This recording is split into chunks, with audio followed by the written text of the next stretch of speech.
मध्य प्रदेश के छतरपुर जिले में स्थित बागेश्वर धाम आज केवल एक धार्मिक स्थल नहीं बल्कि सेवा और समाज कल्याण का एक बड़ा केंद्र बन चुका है। यहाँ के पीठाधीश्वर पंडित धीरेन्द्र कृष्ण शास्त्री आस्था को समाज सेवा से जोड़ने का कार्य कर रहे हैं। बागेश्वर धाम में आने वाला दान केवल मंदिर तक सीमित नहीं रहता बल्कि उसी दान के माध्यम से समाज के कल्याण के अनेक कार्य किए जाते हैं। हर वर्ष यहाँ सैकड़ों गरीब बेटियों के सामूहिक विवाह कराए जाते हैं, जहाँ उन्हें आर्थिक सहायता के साथ सम्मान और आशीर्वाद देकर नई जिंदगी की शुरुआत कराई जाती है। इसी सेवा भावना का एक बड़ा उदाहरण है Bageshwar Dham medical and science research institute. यहाँ कैंसर के इलाज के लिए एक बड़े अस्पताल का निर्माण किया जा रहा है। इस अस्पताल की आधारशिला भारत के प्रधानमंत्री श्री नरेंद्र मोदी द्वारा रखी गई और इसी सेवा कार्य को सम्मान देने के लिए भारत की राष्ट्रपति श्रीमती द्रौपदी मुर्मू भी बागेश्वर धाम के सामूहिक विवाह कार्यक्रम में शामिल होकर बेटियों को अपना आशीर्वाद दे चुकी हैं। लेकिन सेवा का ये सिलसिला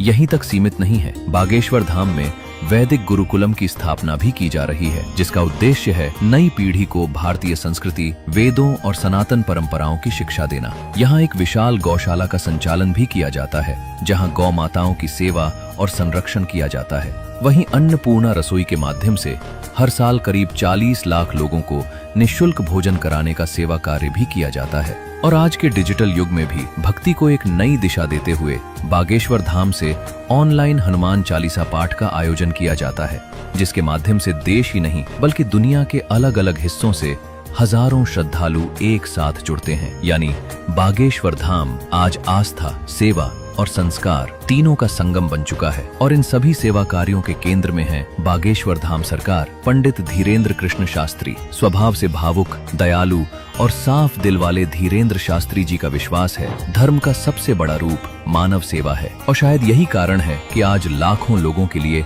बागेश्वर धाम केवल एक मंदिर नहीं है बल्कि विश्वास का प्रतीक है, सेवा का प्रतीक है और आशा का प्रतीक है। ये धाम हमें एक बहुत बड़ी बात सिखाता है। जब धर्म केवल प्रवचन तक सीमित नहीं रहता, जब वह सेवा बनता है, जब वह संकल्प बनता है और जब वह किसी जरूरतमंद के जीवन में वास्तविक बदलाव लेकर आता है, तब एक छोटा सा गांव भी पूरे राष्ट्र के लिए प्रेरणा बन सकता है। यही है बागेश्वर धाम सरकार।